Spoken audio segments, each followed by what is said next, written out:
नमस्कार दोस्तों, स्टोरी वाला के इस एपिसोड में आपका स्वागत है। आप सुनना शुरू कर चुके हैं फिरोजा और वीरमदेव की प्रेम कहानी का आखिरी एपिसोड। दोस्तों, पिछले एपिसोड में आपने सुना कि किस तरह वीरमदेव अलाउद्दीन खिलजी के प्रस्ताव को ठुकराते हुए फिरोजा से विवाह के लिए इनकार कर देते हैं, जिससे फिरोजा का दिल टूट जाता है और फिरोजा राजकुमार वीरमदेव के प्रेम में पागल सी हो जाती है। अलाउद्दीन खिलजी अपनी बेटी की इस हालत का जिम्मेदार वीरमदेव को मानता है और बदला लेने की नीयत से जालौर रियासत पर आक्रमण कर देता है, पर वो जालौर के किले में प्रवेश नहीं कर पाता। लेकिन महाराजा कान्हड़ देव का विका नाम का एक सरदार गद्दारी दिखाते हुए अलाउद्दीन खिलजी से जा मिलता है। अब आगे महाराजा कान्हड़ देव का सरदार विका अलाउद्दीन खिलजी के सामने जाकर जालौर किले को भेदने के सारे राज उगल चुका था।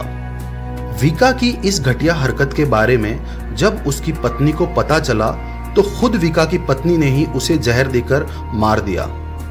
दूसरी तरफ अलाउद्दीन खिलजी ने जालौर के किले की एक तरफ की दीवार को बड़ी ही मुश्किल से ढहा दिया और आखिरकार खिलजी की सेना ने जालौर किले के भीतर प्रवेश किया।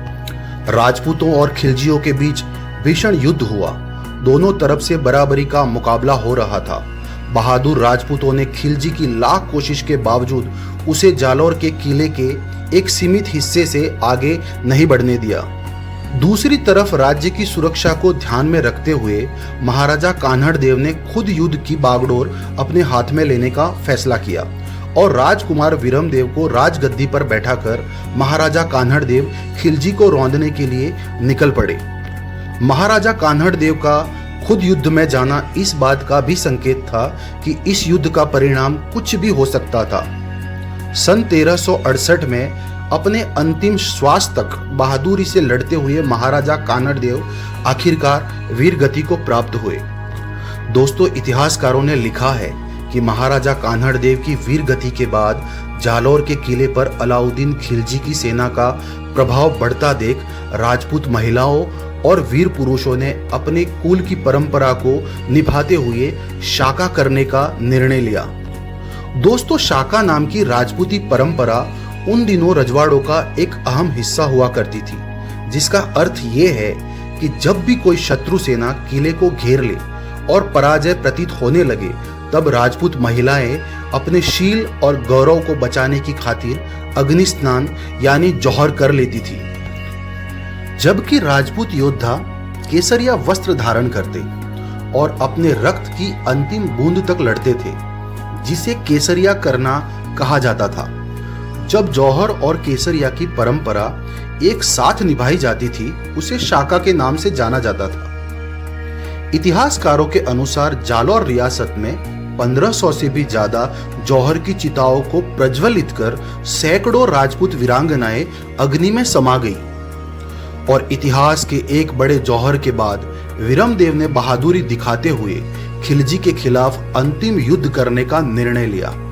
साथ ही जालौर दुर्ग के सारे द्वार खुलवा दिए और राजपूत योद्धा खिलजी की सेना पर टूट पड़े।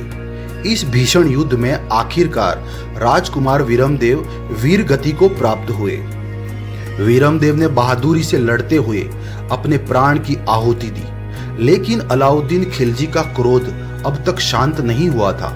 खिलजी ने बड़ी ही निर्दयता से राजकुमार वीरमदेव के मस्तक को धड़ से अलग कर दिया और वीरमदेव का कटा हुआ सर लेकर दिल्ली की तरफ रवाना हो गया।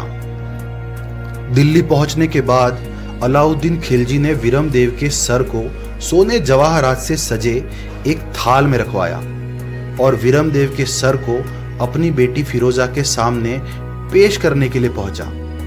अलाउद्दीन को लगा कि राजकुमार वीरमदेव के कटे हुए सर को देखकर राजकुमारी फिरोजा को अपने पिता पर बहुत गर्व होगा। ये सोचकर कि एक राजकुमार ने फिरोजा से रिश्ता ठुकराने की जुर्रत की और एक बाप ने अपनी बेटी के लिए उसका कटा हुआ सर ही पेश कर दिया। लेकिन ये अलाउद्दीन खिलजी की गलतफहमी थी।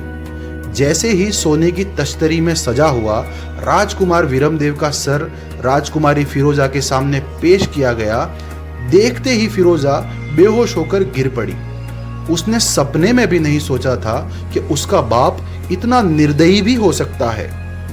फिरोजा ने विरमदेव से सच्चा प्यार किया था। विरमदेव के कटे हुए सर को देखना फिरोजा के लिए बेहद ही दर्दनाक मंजर था।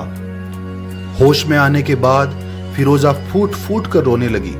उसने विरमदेव के कटे हुए सर को अपनी बाहों में लिया और वो बिलखने लगी।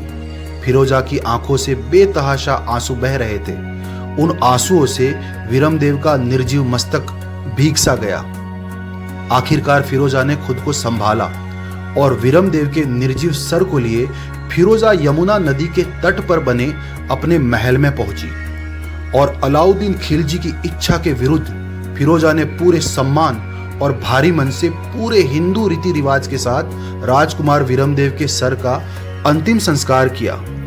जब तक विरमदेव की चिता जलती रही, फिरोजा एकटक विरमदेव की जलती हुई चिता को दर्द भरी आंखों से देखती रही। आखिरकार विरमदेव का मस्तक पंचतत्व में विलीन हो चुका था। चिता की आग ठंडी होने पर राजकुमारी फिरोजा ने राजकुमार विरमदेव की चिता की राख को एक सोने के कलश में डाला। वहां मौजूद हर कोई फिरोजा के इस बर्ताव से सदमे में था, लेकिन क्रूर अलाउद्दीन खिलजी को अपनी गलती का एहसास तक नहीं था। आखिरकार फिरोजा ने राजकुमार विरमदेव के अस्थि कलश को अपने हाथों में लिया और कलश को गले लगाए राजकुमारी फिरोजा यमुना नदी के तट पर बने अपने महल के ऊपर पहुंची और उससे पहले कि कोई कुछ सोचे समझे, फिरोजा ने राजकुमार विरमदेव की अस्थियों के साथ यमुना नदी के गहरे बहाव में छलांग लगा दी। जब तक अलाउद्दीन खिलजी अपनी बेटी को डूबने से बचा पाता, तब तक बहुत देर हो चुकी थी और अंत में एक राजकुमारी की एक तरफा पाक मोहब्बत यमुना नदी के पानी में समा गई। दोस्तों, ये थी अलाउद्दीन खिलजी की बेटी राजकुमारी फिरोजा और विरमदेव की प्रेम कहानी। ये कहानी आपको कैसी लगी हमें कमेंट्स करके जरूर बताएं। दोस्तों, हमारा मकसद ऐसी ही भूली बिसरी कहानियों को आप तक पहुंचाना है, जिससे हम सब हमारे भारतवर्ष के गौरवशाली इतिहास को जान सके। हमारा हौसला बढ़ाने के लिए हम आपसे केवल हमारे इस चैनल को सब्सक्राइब, लाइक और शेयर करने की विनती करते हैं। हम फिर लौटेंगे आपके सामने एक और कहानी को लेकर। तब तक के लिए आप सुनते रहें स्टोरी वाला की कहानियां। जय हिंद।